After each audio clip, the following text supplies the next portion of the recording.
हमें सोचना होगा 2 टके का आदमी, पाकिस्तानी नेशनल। ये बात मैंने इसलिए कही कि हम लोग हमेशा से बचपन से सुनते आए कि जी तू 2 टके का आदमी है, यानी हमारी नज़र में जो टके करेंसी थी उसकी कोई वैल्यू नहीं थी। लेकिन अब है।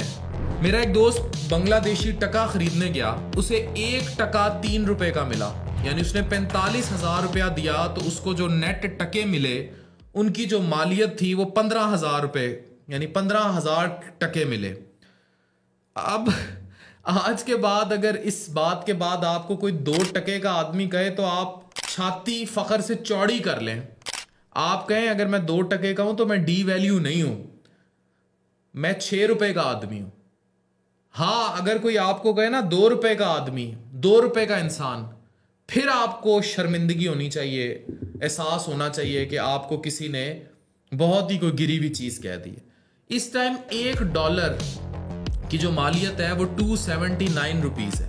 एक इंडियन रुपी पाकिस्तानी 3.41 का है, मतलब तकरीबन जो जहां पहले बराबर थे फिर 1 रुपया 2 रुपए के बराबर हुए, अब 4 रुपए के बराबर हुए, यानी पाकिस्तानी करेंसी की जो वैल्यू है वो 4 रुपए तक गिर चुकी हुई है इंडिया के मुकाबले में। यानी इंडिया में अगर 4 लाख रुपए है तो पाकिस्तानी लाख रुपए है। इस कदर हम डी वैल्यू हो चुके हैं। और अफगानी रुपया भी 3.1, इतनी जंगें देखी, इतना सारा कुछ देखा, फिर भी आपने एक अफगानी अगर रुपया खरीदना है तो आपको 3 रुपए पाकिस्तानी पे करने पड़ेंगे।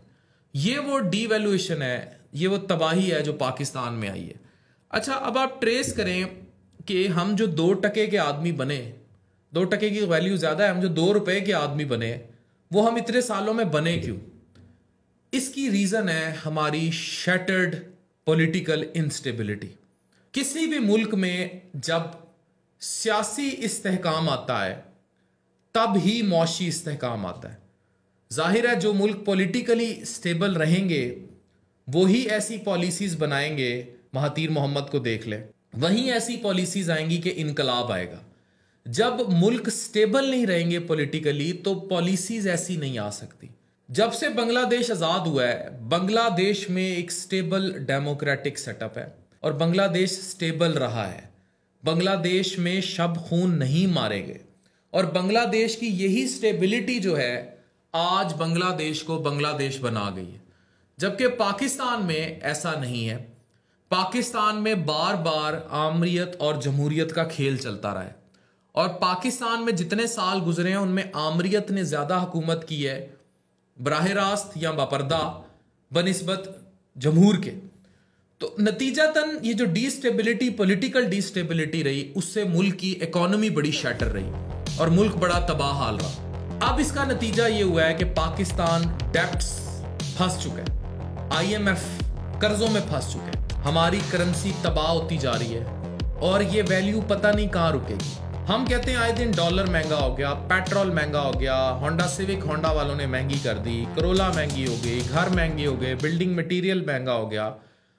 Problem is not with this कि वो महंगे हो गए, प्रॉब्लम इज कि आप 2 टके से भी नीचे गिर गए।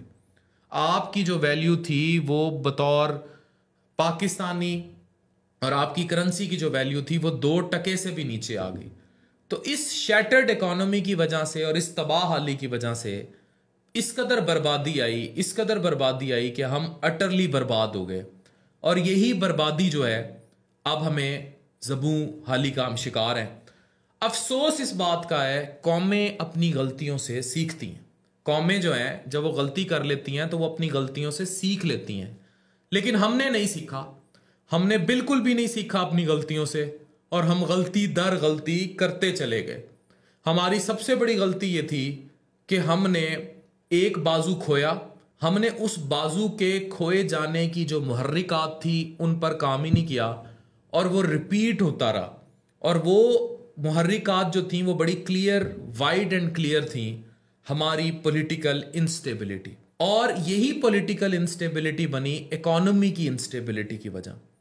जब स्टेबल हुकूमतें नहीं आती, जब स्टेबल जो तरह से चीज़ें नहीं चलती, जोड़ तोड़ चलता रहता है, या मुल्क पे हुक्मरान ऐसे आ जाते हैं जो करप्शन से लते पते हैं और बार बार उन्हें हुकूमतों का मौका मिलता है, तो नतीजातन होता यह है कि हम लोग मीट नहीं कर पाते, हम लोगों को प्रोडक्टिव नहीं हो पाते, और हम लोग दरामदात और बरामदात का जो बैलेंस है उसे नहीं रख पाते।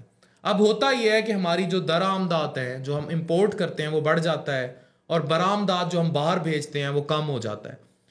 अब वही नेशन दरामदात ज़्यादा करेगी, चाइना को देख लें, या प्रोडक्ट बाहर ज़्यादा भेजेगी जहां प्रोडक्टिव नेशन होगी।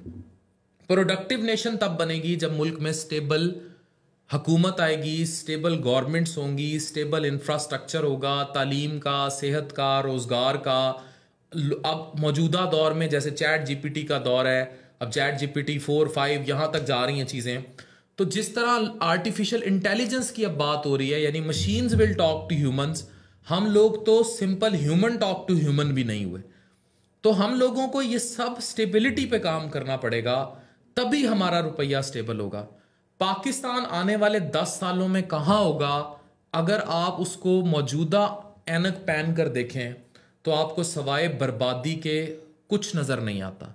लेकिन पाकिस्तान स्टेबल हो सकता है अगर पाकिस्तान को कोई स्टेबल लीडर, हुक्मरान मिल जाएं। और पाकिस्तान की स्टेबिलिटी पर बहुत बड़े सवालिया निशान उठे हुए हैं, पाकिस्तान की सर्वाइवल पे सवालिया निशान। और उसकी प्राइमरी वजह यही है कि हमारी इकॉनमी डिस्टेबल हो चुकी है, हम लोगों की दरामदात बरामदात डिस्ट्रॉय हो चुकी हैं, इंडस्ट्री ग्रो नहीं कर पा रही, प्रॉपर्टी की इंडस्ट्री के अलग हालात हैं, और जो रियल प्रोडक्टिव इंडस्ट्री थी वो तबाह हो चुकी है। जब ये सब रहेगा तो मुल्क तबाह होंगे। हमें सोचना होगा हम कहाँ हैं और हमें कहाँ जाना होगा। डॉक्टर अफान कैसर, साइनिंग ऑफ।